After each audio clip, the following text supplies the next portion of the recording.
The diagnostic chamber hummed with a frequency that made Kelleran's bones ache. He sat motionless on the examination platform, while the medical scanner completed its 7th pass over his skull. The pale blue light traced the outline of his neural implant, revealing what he already knew. The device was failing. "The damage is extensive," Dr. Venn said, her 3-fingered hands manipulating the holographic display. The Talesian physician's face remained neutral, but Kelleran detected the slight downturn of her mouth that signaled concern among her species. "The neural pathways are degrading. Without replacement, you will lose motor function within 6 rotations." Kelleran's translator implant rendered her words with perfect clarity, one of the few systems still operating at full capacity. He flexed his right hand, watching the fingers respond sluggishly to his commands. The tremor had started 3 weeks ago, a minor inconvenience that had rapidly progressed to near paralysis. "And the cost of replacement?"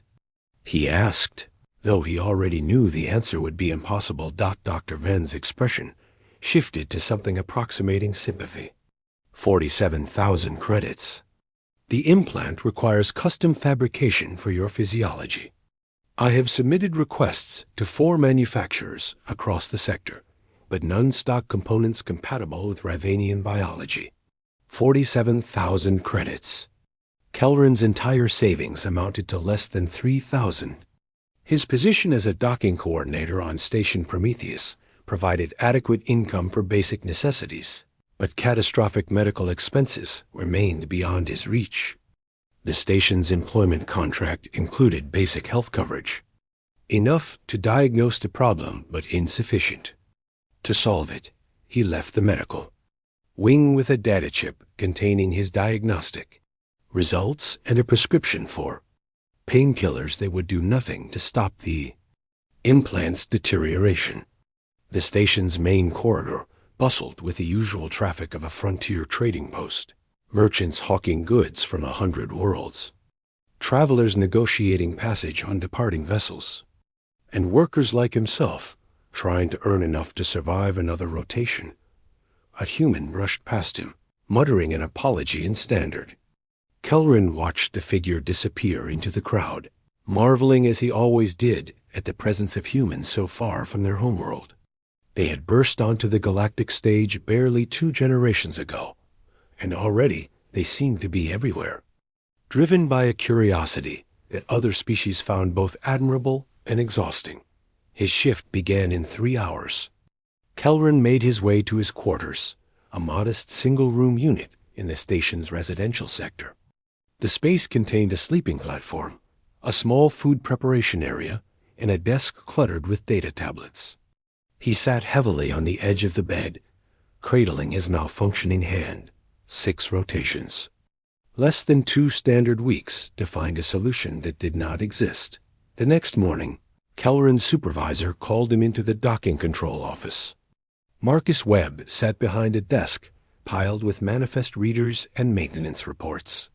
The human looked up as Kelleran entered, his weathered face creasing into a frown. "Heard about your medical situation," Marcus said without preamble. Dr. Venn filed a report with station administration. "Says you're going to need extended leave." Kelleran's stomach tightened. Extended leave meant no income.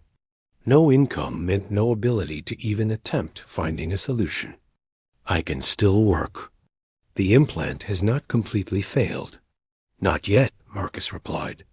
He leaned back in his chair, studying Kelleran with an intensity that made the Ravanian uncomfortable. "But when it does, you'll be a liability in the docking bay.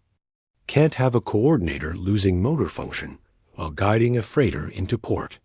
"I understand," Kelleran said quietly. He had expected this conversation, but the reality of it still struck like a physical blow. Marcus was silent for a long moment, his fingers drumming on the desk. Then he said, "I might know someone who can help. No promises, but I'll make some calls." Kelleran felt a flicker of something he had been trying to suppress. Hope. "I appreciate any assistance, but I cannot afford." "Just let me make some calls," Marcus interrupted. Come back tomorrow. Same time. The next day, Callan returned to find Marcus waiting with another human, a woman who introduced herself as Rachel. She wore the practical jumpsuit of a technician, and her hands were stained with machine oil. Her smile was warm, but businesslike. Marcus tells me you've got a failing neural implant, she said, pulling up a holographic display that showed Kelrin's diagnostic results. Ravanian design, third-generation biotech. Nasty piece of work when it goes wrong. The physicians say replacement is my only option, Kelrin replied. But the cost? Yeah, that's the problem with specialty medical tech, Rachel said, spinning the hologram to examine the implant from different angles. The manufacturers have you over a barrel. They know you can't go anywhere else, so they charge whatever they want. She tapped a few commands into her datapad, and the hologram changed to show a different device. This is a human-made neural interface. We use them for similar purposes, though the design philosophy is different. Less elegant than Rivanian tech, but more modular. Easier to repair. I do not understand, Kelrin said. Are you suggesting a human implant could replace my current device? Not exactly, Rachel replied, but I think we can adapt one. The basic neural architecture is similar enough. I'd need to do some custom fabrication work, and it won't be perfect, but it should restore function. Kelrin's hope wavered. The cost of such work, 300 credits for materials, Rachel said. Labor is free. I like a challenge, and Marcus here says you're good people. The number was so far below what he expected that Kelrin thought he had misheard. 300 credits? That is all? Marcus grinned. That's humans for you. We've got this strange habit of helping people when we can. I do not understand why you would do this, Kelrin said, his voice unsteady. We are not of the same species. We barely know each other. Rachel shrugged.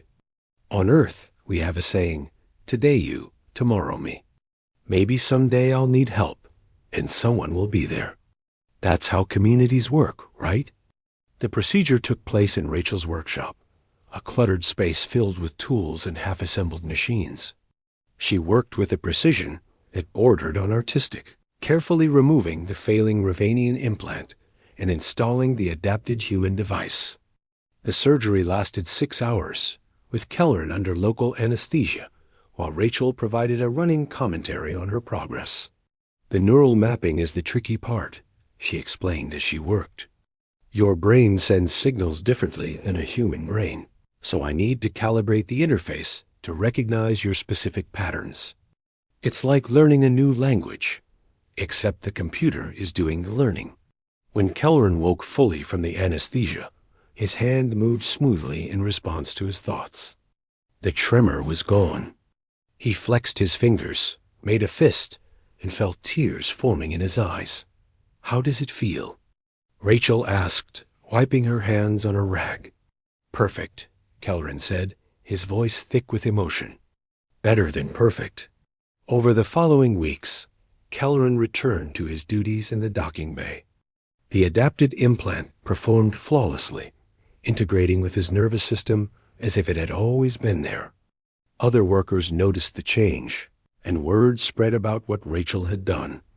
A Talasian engineer approached Kelrin one day, asking if the human technician might be able to help with her own medical issue.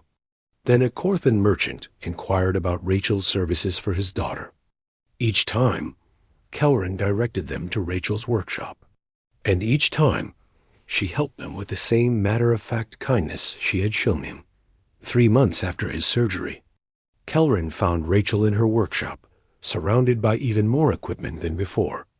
She looked up from a complex piece of machinery and smiled. Business is good, she said. Turns out there's a real need for affordable medical tech modifications out here on the frontier. You have helped dozens of people, Kelrin observed, many of whom cannot pay you the rates your skills deserve. Rachel shrugged. I'm making enough to get by. And honestly, This work is more satisfying than repairing cargo loaders, which is what I was doing before. Kelleran held out a small package. I wanted to give you this. It is not much, but among my people, it is traditional to offer a gift of gratitude for life-saving assistance. Inside the package was a small crystal, formed naturally in the caves of Kelleran's homeworld. It glowed faintly with an inner light, casting rainbow patterns on the workshop walls. It's beautiful, Rachel said softly. It is called a memory stone, Kelleran explained. It is said to hold the warmth of friendship and kindness. I thought perhaps it might remind you of the good you do. Rachel placed the crystal carefully on her workbench, where it caught the light from her welding torch. Thank you, Kelleran. That means a lot. As Kelleran left the workshop and made his way back through the station's corridors, he reflected on how much had changed in such a short time. He had come to this place expecting nothing more than a job and a modest existence. But he had found something far more valuable, a community willing to help those in need. The humans had a reputation across the galaxy for being unpredictable, emotional, and sometimes reckless. But they also possessed a capacity for kindness that transcended species boundaries. They saw need and responded to it, not because of obligation or profit, but simply because they believed it was the right thing to do. In the docking bay that evening, Kelleran guided a massive freighter into its berth.